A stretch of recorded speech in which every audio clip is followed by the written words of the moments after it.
All right, now can y'all hear me? Awesome. How's everybody doing? Good, good. Glad to hear it. He's all settled down now? Yep. Awesome. Perfect timing, Rigel. All right, so I'm talking about psychology of strict keto. I'm going to preface this conversation with a quick little disclaimer caveat, and that is I'm strict keto. I've been strict keto for a long time. I'm not saying you have to be strict keto. If y'all are finding tremendous success with doing a cyclical approach, and he's not a happy camper now. Sound of my voice is not soothing. But yeah, if you're seeing tremendous success doing something totally counter to a strict ketogenic diet, and you're seeing success with that, then more power to you. Keep rocking and rolling. I'm not here to tell you to do anything wrong. I'm just telling you what's worked well for me and a lot of other people, and you may find success in it yourself. So that said, let's dive in. All right, so a little bit about me. I'm a lifetime natural competitive bodybuilder. I've been bodybuilding for 14, 15 years now. Ketogenic, I'm an entrepreneur. Own Keto Brick, Keto Savage, Live Savage Apparel. We got a booth down there. Definitely go check us out. I'm a father, as you can tell, to a crying baby. I'm a husband to my wonderful wife, Crystal. And I'm just living life. I'm living the high life, y'all. I'm loving every minute of it. Excited to be here at Keto Con. Glad that it's back in business and we don't have to have any more virtual conferences. Little timeline here. So back in 2012, when I did my first bodybuilding competition, I bulked up to like 230 pounds, and I'm 5'7", apparently not even 5'7 and a half. So 230 pounds to me is not a good look. And I lost 80 pounds in 12 weeks for that first show. Don't recommend that either. It's not a very healthy or sustainable approach to fat loss, but it worked. I got really lean, won the show. After that show, I developed a whole bunch of disordered eating tendencies, binging, purging. It was just not a good thing. It was a very dark chapter in my life. I put on like 20 pounds in 24 hours after that show. In 2015, I did a flexible dieting approach, if it fits your macros. Y'all probably familiar with that. The bro dieting of the first show was like chicken, rice, broccoli every single meal, 6-7 meals a day. Flexible dieting is more of whatever you eat, as long as it's within your macro goals, you're golden. So don't really worry so much about the sourcing or the quality. That's where like the Pop-Tart diet comes in, as long as that Pop-Tart fits in your macros, so to speak. But after that show, which I won, even though I was winning these shows, it wasn't sustainable, it wasn't healthy long term. I knew it wasn't where I wanted to take things. So I started dabbling in something called carbohydrate backloading, which was developed by John Kiefer. And it's basically no carbs during the day and then a whole bunch of high glycemic index carbs at night. So I would pretty much do keto throughout the day, and then at night, after I got done working out, I would slam like a whole tray full of Betty Crocker brownies covered in syrup and peanut butter. And I saw success with it, but it wasn't really good. Like, after a few months of doing that, you're like, this probably isn't the best thing long term. I should probably explore something else. But I realized that in doing so, with the carbohydrate backloading, I felt better without the carbs. So I just took out the carbs and I did carb backloading without carbs, because this was back in 2015. This was before there was any podcasts or books or resources on the ketogenic diet. So I didn't really know what I was doing. But I liked it because I felt better. It was just a more sustainable approach for me. So lo and behold, I dove deeper, listened to a Tim Ferriss podcast with Dom D'Agostino, and that was my first intro to keto, and the rest is history. I've since been keto, ever since then, which was 2015 or so. Which brings me to kind of why I've been asked to speak on this topic, psychology of strict keto. I've been strict keto alongside my wife now for 7+ years without a single deviation, not one carb meal, not one brownie, not one tray full of brownies covered in syrup, none of that stuff. So I tried to find the most inspirational, motivational, Titanic-esque picture of us looking into a future of keto. So just imagine My Heart Will Go On playing right now. But unlike the Titanic, we shall not sink on strict keto. So let's talk about some definitions. I want to get into some definitions, some baseline foundational stuff, because I think it's important. It's Keto Con. Everybody knows what ketosis and keto is, but I want to do a little bit of definition here, because I think there's a difference between the ketogenic diet and ketosis, and I feel like this is an important distinction to make. Ketosis is defined basically as, your body doesn't have carbohydrates and glucose to tap into, so it starts running on fat and ketones. Ketogenic diet, if you look it up in the Webster's Dictionary right now, it says something to the effect of high fat, moderate protein, very low carbohydrate diet used for children with epileptic seizures. most of y'all are probably not children with epileptic seizures. So what the heck are y'all doing here, you know? We start diving into things that we want to, refine and polish and optimize, and we start diving into different variations of keto because that definition doesn't really fit our life, which is where all this nuance comes into play. And with that nuance, you get the high-fat keto, you get the high-protein keto, and you now have targeted keto and cyclical keto and protein-sparing modified fast. And somebody I've been in the keto space since 2015. For somebody that's just now tapping into it and they go online, start searching things on Google and Reddit and social media, I feel sorry for you. Y'all going to be just totally lost in a sea of information. So I feel like we need some definitions here. We need some clarity because we human species are very fickle people. If we don't have direction, if we don't have clarity, we just have confusion. So that brings us to my definition of a ketogenic diet, which is what I've been able to sustain for that 7-year plus span. A nutritional protocol that optimizes the body's ability to perform at an elite level on a fuel supply of fat and ketones. I feel like with that definition, there's not too much room for confusion. That level of fat and protein, your macronutrient distribution, your personal split is going to be unique to you. But with that definition, you're probably not going to be having carb ups. You're probably not going to be having 400 grams of protein and 15 grams of fat. You're probably not going to be having a jillion grams of fat and no protein because either of those extremes is going to result in a suboptimal performance. So that's my definition of keto. Feel free to use it. But again, why does all this matter? This is kind of diving into semantics, right? Everybody's got to just do what's best for them. I made a video quite a while back about if we were to follow the ketosis, what the definition of ketosis is, and say as long as I'm eating something that keeps my body, producing ketones, I'm technically following a ketogenic diet, right? And I made the example of, with my level of activity, I could eat a single apple a day, like a 1 apple a day diet. And based off of my level of activity, I would be producing ketones. So I could argue that my 1 apple a day diet's probably a solid ketogenic diet, but that would be a pretty hard argument to make. I would not consider that a good definition of a ketogenic diet. So again, I just want to hammer home the point that we humans, we need some clarity, we need some direction, we need some guiding stars, so to speak. So don't want to get into semantics, but I do want to get into some clarity and just provide some groundwork for y'all.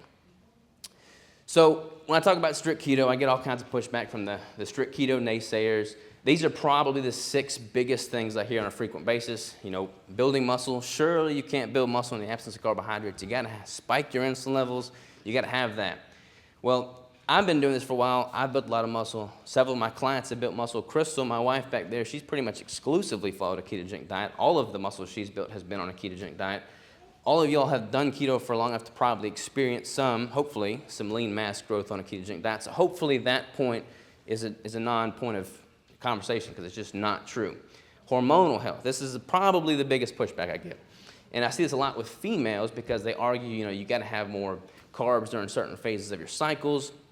The thing is, all of that can likely be mitigated if you're simply consuming enough nutrition for a long enough period of time. I've worked with hundreds of females that have hormonal issues, but the thing is they're oftentimes in a chronically calorically depleted state. They're just not eating enough nutrition, and whatever macro splits you're doing, if you're not eating enough quality nutrition, you're going to have hormonal issues. That's why you see competitors like bodybuilders, the last tail end of a prep, when they're only eating, X amount of calories, they're going to start seeing a downregulation in their hormonal health. So having enough, quality nutrition coming, enough fuel coming in is of paramount importance for hormonal health. What about metabolic flexibility? That's a really hot topic right now. And if we're looking at it in the context of you're in a standard American diet, and you finally get keto adapted and your body's able to tap into fat as a fuel supply, I'm all for it. But this notion that you have to then reintroduce carbohydrates and sugar or else your body's going to forget how to use it is just not true. If I haven't had carbs in 7 years. If I was to go eat, some fast food right now with a big old bun on there, my body would know how to process and assimilate that nutrition. Your body doesn't forget how to use carbohydrates and glucose. Yeah, there may be like a 24 to 48 hour period of where you're having some more brain fog, kind of like the reverse of keto flu, but it's not like your body forgets how to use it. So that kind of defeats the metabolic flexibility as an argument point. Restrictive mindset. We're going to talk a lot about mindset here in a second, but when it comes to strict keto as being a restrictive mindset, I was talking to somebody here earlier and they said they're more of an eliminator than a moderator. I think it was you. I feel like a lot of us do the ketogenic diet because we are more so eliminators than moderators. And one's not necessarily better than the other. You have to figure out, you have to know who you are as a person. You have to have the self-awareness to know which of those two you fall under. So if you do better eliminating certain food groups, that's not like a restrictive mindset that you're just going to be debilitated from. That's just simply what works best for you. What about the YOLO argument? You only live once. So just eat whatever every once in a while, because you're missing out if you don't. Personally, I had a crazy negative relationship with food. Like I was binging, purging, all that stuff. A lot of people can identify with that. Crystal had all kinds of digestive issues when she was eating carbohydrates. She was in the hospital at times. She had to get all kinds of scopes done. So the people that argue you only live life once, got to eat a little bit of everything, they probably have never felt bad as a result of eating that everything style diet. But once you tap into your true potential and start feeling great eating a very specific way, ideally, and this has been my case, I'm sure similar with a lot of y'all, the joy of that, knowing how much better you feel with that, far outweighs that temporary high you get from eating a bunch of cake on the weekends, you know? So I feel like that's the point I want to drive home there. And then, of course, the what about the grandma argument, you know? We've got Thanksgiving like all y'all do, and my Aunt Alice makes these cinnamon rolls. She makes these rolls, like bread rolls. And I get so much kickback every single year. Like they literally made shirts one year that said Aunt Alice's rolls, and I had to wear that shirt, you know? And I'm like, I love you, Aunt Alice, but I don't love you because of your rolls, you know? And I feel like that's just a very poor argument. I mean, people try and push that on me all the time. They're like, what about your kids? And I'm like, look, if my relationship with certain people is dependent upon the type of food on my plate that they've made for me, that probably isn't a healthy relationship anyway. It's like I love these people in my life, and I want them in my life because of the person they are, not because of the food in their oven. So those are kind of like 6 main points that I get a lot of pushback on, but those are my arguments against it. Now, I want to talk about the dichotomy of strictness, all right? I'm not suggesting that we have to be competition prep level of ketogenic strictness at all times, tracking every single macro to the T no matter what, because that likely wouldn't be sustainable. For some people it might. That's not what I'm doing. I'm doing like a building phase and a cutting phase, and there's periods of my life where I'm tracking everything. There's periods of my life where I'm a little bit more lax with it. Still definitely within that definition that I gave earlier of what a ketogenic diet is in my mind. I don't ever deviate from that. But I'm not necessarily suggesting that you have to be tracking everything at all times, because you got to find what's sustainable for you. But when you find that and you adhere to it every single day, that's where you get that exponential compounding growth. And that graph there is likely what's going to happen to your health if you figure out what that is for you and you double down on it. That graph does not probably look like your cryptocurrency graph right now, but hopefully that can look like your health in the future. Where do I point at this thing at? All right, so let's get some technical stuff. I'm going to talk a lot about mindset on the latter half of this, but I want to kind of dive into some technical stuff just for a moment here. So my book, my protocol, kind of like the way I do things, the way I do my competition prep, my client work, all that stuff, it's basically a 7-phase protocol. And I'm just going to kind of introduce that, and we can go super deep into it if y'all like. But the initial phase, phase 1, is establishing your baseline. So that basically involves, stepping on the scale, figuring out what your weight is, figuring out what your body composition is, how much lean mass you have, how much skeletal mass you have, skeletal muscle mass, how much body fat tissue you have, taking measurements, taking pictures, tracking blood markers, getting a really good foundation. Because if you don't know where you're starting, you're going to have a hell of a hard time figuring out where you're going to go and how long it's going to take you to get there. So that's a really important phase I do with all my clients right out the gates. Phase 2, all right, so this is kind of a tricky one. Establishing a protein threshold. When I start working with clients, I start them at a pretty high fat ratio. And because of that, I've been pointed at as the high fat guy, which is not necessarily the case. But I'll start people at a high fat ratio of about 80% of their calories coming from fat. That's going to prioritize their body's ability to metabolize that fat. We're not staying at 80% of the calories coming from fat. From there, we're going to gradually reduce that fat intake while simultaneously increasing your protein to figure out at what point your body responds best and most favorably. That is an easy way for people to figure out and kind of end the age-old question of, do I need to do high fat, do I need to do high protein, do I need to do this much, this much? You just simply go very slowly, simultaneously move both to figure out where your body responds best. From there, you have that clarity, you have that knowledge. Phase 3, tapering all macros. So once we've established that threshold, I start dropping both fat and protein to yield an overall decrease in total calories. We can talk about the whole calories in, calories out argument all day long if y'all like, but when it comes to me working with clients, that is one constant. Like when I'm trying to lose body fat for them, the calories are dropping throughout that cut. Now we're manipulating macro ratios, we're figuring out what ratio they respond best to, but that is a common denominator there. Phase 4 is all about the introduction of ketogenic caloric refeed. So in the context of decreasing calories, there is a benefit to be had when you have a very strategic, you don't want to do this too soon, after you kind of reach a certain body fat and you've been dieting for so long, you find a benefit in having like a 30% increase in calories over baseline. That's coming from both fat and protein. So a lot of people do a carb refeed. This is basically a ketogenic caloric refeed in which both fat and protein get a bump. This is going to have a positive hormonal effect, a metabolic effect, and also just a psychological effect. If you've been dieting for a while, having a meal to look forward to once or twice a week for the next several weeks in that cut is advantageous. Phase 5 is peak week. So this is basically if I'm competing, this is when I'm stepping on stage, this is when I'm getting my electrolytes dialed in, this is when I'm getting that last little bit of polish for the stage. If you're not competing, this is still very important. Otherwise, you get stuck in this trap of just chronically dieting. You have to have an apex to your cut. You have to have a period on the calendar where you're like, look, that is the D-Day. That is the time at which the cut is over, and I can start returning to some degree of normalcy with the reverse diet. So if this could be a photo shoot, this could be like a beach trip, a wedding, but having that defined period where you're like, okay, this is the apex of the cut. Phase 6 and phase 7 is basically the introduction of the reverse diet. We maintain, what's up, Logan? I didn't know you were here, man. How you doing? So basically phase 6 is the introduction of the reverse diets. So basically, we maintain those refeeds that we introduced in phase 4, and then those 30 to 40% increase in calories, those are going to start dropping because the daily intake throughout the rest of the week is going to start increasing. Once those daily intakes more or less equal the refeed, we can phase out the refeed because now throughout phase 6 and phase 7, we're into more of a back to your healthy maintenance. So once you've reached that apex of your cut, you're at the lowest caloric intake, and then you bring that back up to a healthy level. Now you're back to where your new maintenance intake is, and then you can transition to a slight surplus to allow you to build muscle more optimally. I don't know if y'all can really see that graph very well at all, but that's basically a graph of a bunch of data that I tracked throughout my last prep. So it's kind of hard to explain that because it's kind of a small visual, but basically that red line on top is my weight. It's dropping and then it starts increasing in the reverse diet. This kind of breaks up the different diets, shows the manipulations I'm doing with my macros. And one thing I want to point out, like phase 7 looks like the smallest phase. Phase 7 is actually going to be the biggest phase. So that's the period at which you're in a surplus again, a maintenance or slight surplus. So many people, if I could probably pick one issue that I see with all the clients that I've worked with all the people that are just simply wanting to get healthy, is that they don't spend ample time in a building phase.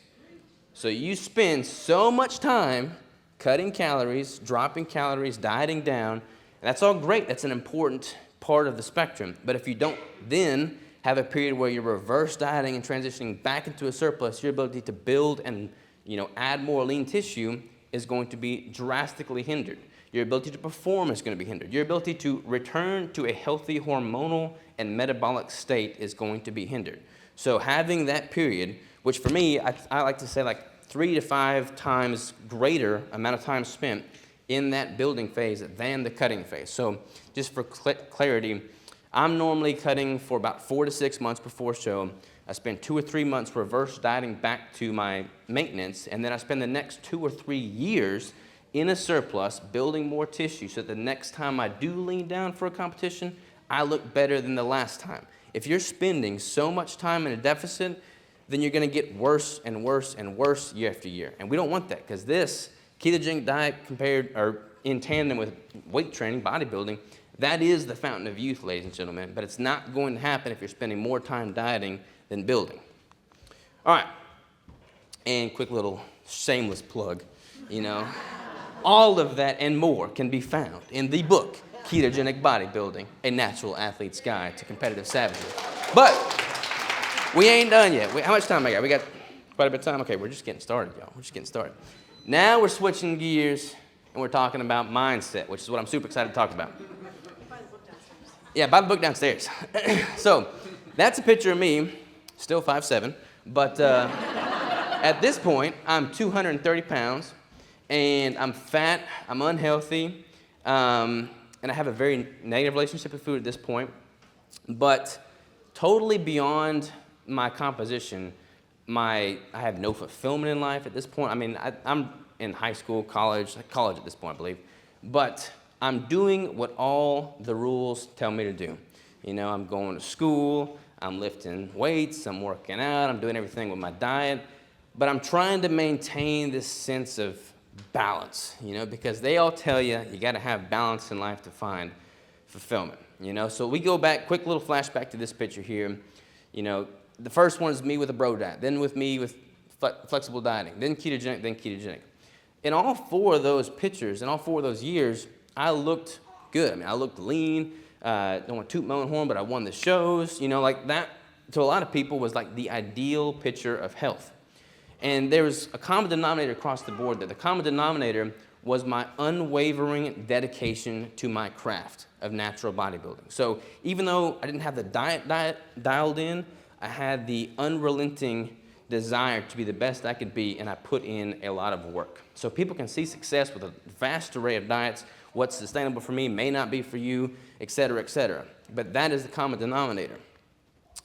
But we're going to get unpolitically correct here, so get ready. Balance, y'all, is bullshit. I'm going to put that on a shirt. We're going to sell a whole bunch of them, all right? I hate this notion of work-life balance, because by definition, if you've got a fulcrum point and you got a balance beam, something's going up, something's going down. I don't like that idea. I don't like thinking that if I got to be the best bodybuilder I want to be, that I'm going to suffer as a father. I don't like the idea of thinking that I have to give something in order to get something when I want all those things. So we live in a world in which that is preached, though. And it's preached with, I think, good intentions, more often than not. But people want to put you into this box. They want you to go through this system. They want you to go to school. They want you to go to college. They want you to get a job. They want you to live your life working for the man for 50 years and then retire to do what, you know? So many people lack total and complete fulfillment in life because they are following the rules of balance. So balance is bullshit. But that's okay, because there's a better concept, and it's called tensegrity. I just learned about this like 3 months ago on a podcast. It's basically tensional integrity. And the guy was talking to me about this, and like a light bulb went off. It's kind of strange, but that's like a table. And that's not like rods. Those are cables. Those are like little wire flexible cables. How in the world is that thing suspended and able to support weight? The answer is because you have all these things that are causing tension, but that tension creates greater integrity. So unlike the balance beam fulcrum spectrum in which something's getting better and something's suffering, this basically suggests that all these aspects of your life that are creating tension, that are creating stress, that are creating, you know, adversity, is causing greater structural integrity, greater ability. And I love adversity. People pray for an easy life.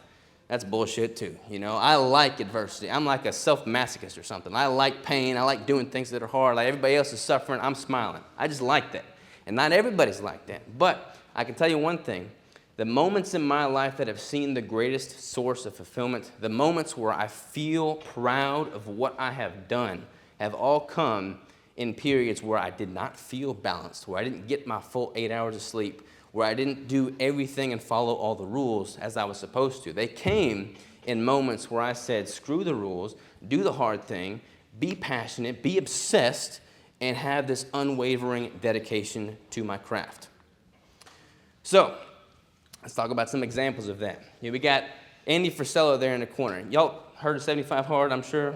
Probably a lot of y'all doing it. A lot of people do 75 Hard. That's the guy that invented it, the guy in the very corner there. He's owner of First Form, and he's seen crazy success with his 75 Hard. The reason it's hard is because it tells people to do 5 simple things. I've not done it, so you might have to help me with this one. But one's like drink a gallon of water a day, work out twice, one outside, read a book. What are the other ones? Anybody know? Take a progress picture. No cheat meals. No cheat meals. That's one of them? No cheat meals, no alcohol. Okay, cool. So I can get behind that. It's basically saying, look, you got to do these 5 things, these core tenets, without fail for 75 days. And if you screw up, you got to start back over at ground one. I like that. I like that concept. The other one there is Jocko's watch. Jocko wakes up, y'all probably all know Jocko. Jocko wakes up 4 o'clock every day, takes a picture of his watch, goes to the gym, gets to work. Every single day he takes a picture of his watch doing that same thing. Then we got Goggins. You know, everybody knows Goggins. He's the one talking about being hard all the time, just being hardcore. And he cusses a lot more than me. I don't want to let that unloose on y'all. But, I mean, he ran 100 miles without any training, having not run in forever, fat, overweight, because he wanted to prove that he could. And then he became addicted to running ultra marathons. He's a freaking beast. He's a Navy SEAL. He's just a savage. And then we got the other corner, we got Cameron Haynes. His moniker is lift, run, shoot. He shoots his bow every single day, one of the best bow hunters out there. He runs a marathon every single day for training for elk season. Like, he's training, he's working out, he's running a marathon every day to be a better elk hunter, which is impressive to me. And then the other guy with the sword, I mean, that badass is Keto Savage right there. And you know what he does? He sticks to a strict ketogenic diet every single day without deviation, you know? That's impressive. And I'm saying this to say, you gotta be your own hero. Find people that you take inspiration from, take motivation from, double down. Don't be following people on social media that piss you off. Don't be following people that you like comparing yourself to in a negative light. I just purged a whole bunch of people, and I'm like, why in the world am I following their stuff? They're talking about politics and all kinds of crazy stuff. I'm following people like this that make me want to be a better person. But I'm not just doing that. I'm also looking in the mirror and saying, how can I execute every single day? How can I be a better person? And for me, one of those things that's wrapped up in my identity is being strict keto, because that is what has led to the exponential growth that I've seen within this community, for y'all, with my clients, with my bodybuilding endeavors. Like, that's one tangible thing that has led to my success. So I challenge all y'all to look in the mirror, figure out who you are, figure out what you're passionate about, and then don't just write it on the mirror somewhere and, you know, put it on a sticky note, put it on your fridge. Actually live it out. Figure out what you can do every damn day of your waking life with your every fiber of your being, and double down on it without fail. Don't try and have a balanced life. Don't try and be what everybody wants you to be. Figure out what makes you tick, and then take no bullshit, no excuses, and double down on it with every single thing you've got. The whole concept of Keto Savage is not me saying, hey, look, I'm the Keto Savage. I am the only Keto Savage. It's basically me saying, look, you all are born with this innate primal savagery. We all have that. We're all born with that. The problem is the world tries to beat that out of you so that you can be this soft little pussycat.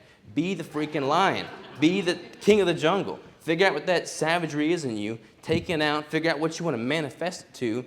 And then become unrelenting. Become unwaveringly dedicated to your craft, whatever that is. And I guarantee, if you get that dialed in, it doesn't matter what your macros are going to be. It doesn't matter if you get your 8 hours of sleep. My Oura Ring always tells me that I need to relax, that I need to, you know, take it easy. Like, I think today it said take it easy. Well, guess what? I'm running on probably 2 hours of sleep, some ketone bodies, and a dream right now. And I'm going to make it happen, you know? And all y'all can do that. And that's it.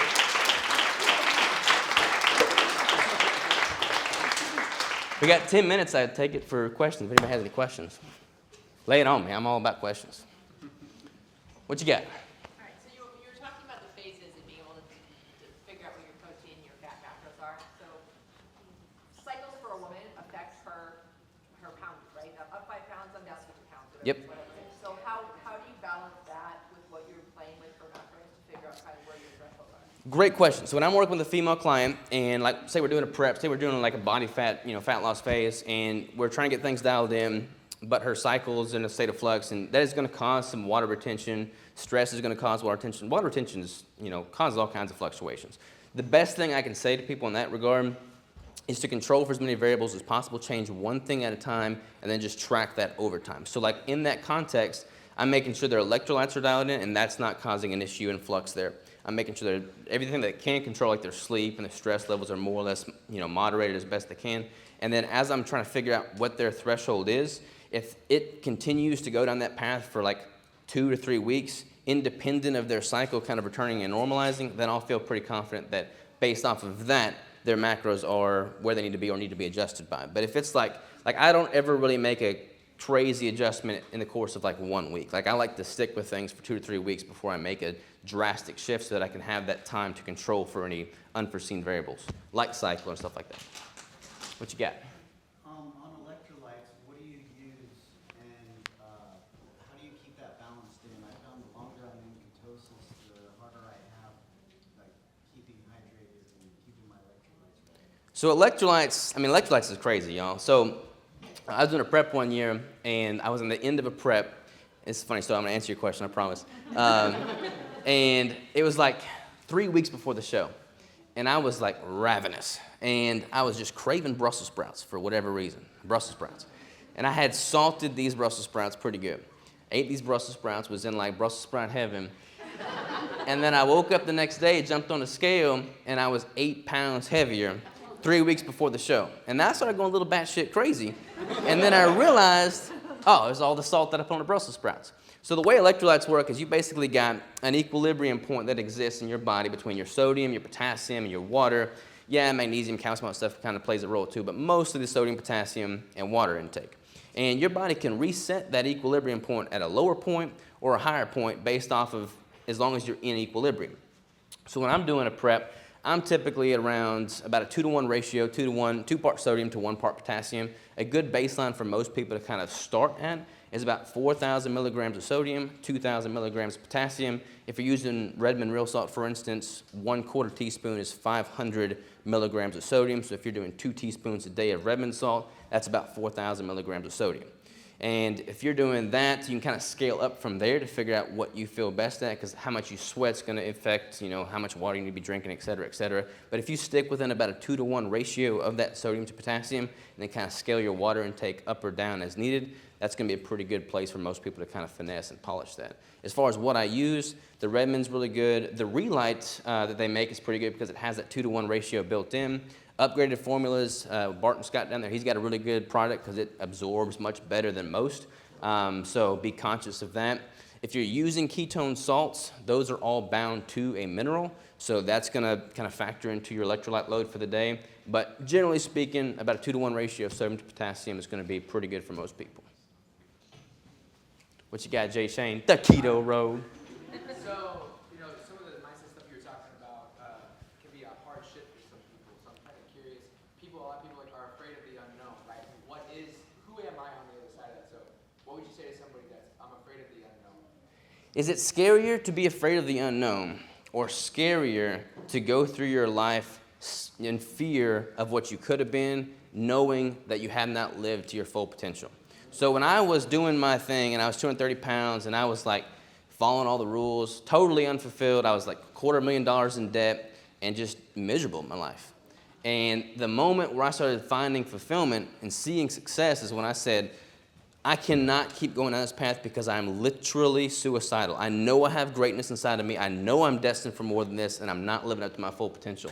And the moment I said, I'm going to make it or I'm going to die, is the moment I started seeing success. There is no plan B in my life. There is only plan A, because plan A will not fail, because I bet on myself, and all of y'all can do the exact same thing in your own life.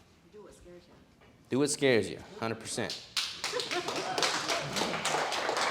How much time we got? We good? 5 minutes still. We got 5 minutes. If anybody else wants questions. What are you reading? I just got done reading Endure by Cameron Haynes. Very good book. Definitely recommend it. Right now I'm reading, I'm going to reread Mastery by Robert Greene. That's a really good one. But Endure is really good. As far as like book recommendations, I highly recommend anything by Ryan Holiday. The Obstacle is the Way is a book that I literally listen to on repeat when I'm in a prep. It's talking all about stoicism, stoic mindset. I feel like any of us that have gone through the pandemic, which is all of us, would benefit from having a stoic approach to our day-to-day actions. So, really doubling down on that stoicism has been super impactful for me. Anything else? What you got, Gormy? So here's my question, because one of the things you talked about was the importance of like refeeds and reverse dieting. I think reverse dieting terrifies people. It does. Because the mindset is eat less to lose weight. Yeah. How do you help people move past that fear to actually trust that a reverse diet isn't something that's going to like throw them completely out of whack? Let me tell you, as a coach, the hardest sell in the world is when I've got a middle-aged woman that comes to me that's been dieting down for 40 years, and she says, hey, look, my goal is to lose weight. I'm only eating 800 calories.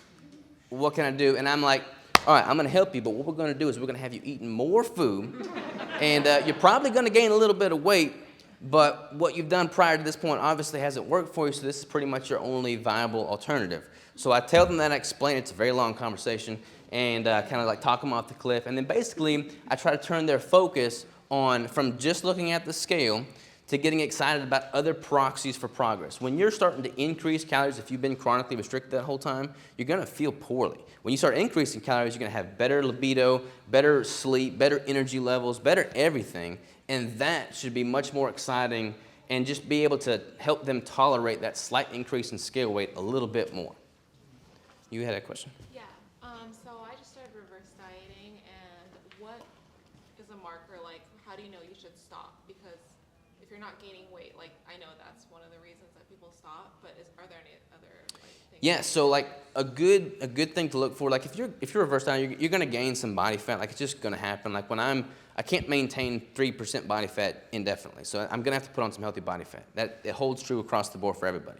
What I'm looking for is to make sure that as I'm reverse dieting and increasing calories, I'm tracking my strength metrics, I'm tracking my lean mass, and I'm tracking my fat mass. And that fat mass is going to increase, but there's going to be a point at which the lean mass kind of stops increasing and the fat mass continues to increase. At that point, you can be pretty confident that you're kind of past the point of diminishing returns, and from there you can kind of just hold steady on the calories and just focus on, you know, building and working on that foundational calorie intake you've got to that point, and then just go a little bit more conservative with the increase. You've got time to build muscle before you're just adding unnecessary body fat.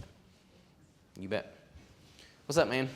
As far as like when you're on prep, what advice would you give to someone who has a significant other who's not about that life? Whoo. Crystal, you want to answer that one? What do you mean by not about that life? Like not willing to? I can eat keto with my wife. Prep life was a disaster for her. Yeah. You get me? Like, It's tough, man, and that kind of goes back to that balance thing, you know. But like Crystal is a freaking angel, and I know that I'm spoiled. Like she literally preps my meals for me when I'm in a prep. Like that's crazy, you know. But like if this is something that's important to you, then you just have to like be very honest with your significant other. Let them know that this is important to you. Let them know that you're not going to be the best that you can be in your life now and in the future if you don't prove to yourself that you can do this.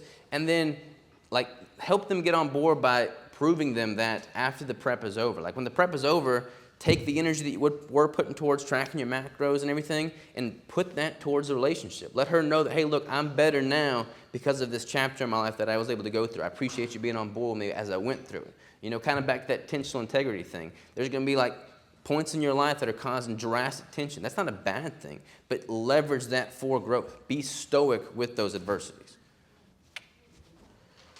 Anything else? All right, we're good on time. Appreciate y'all.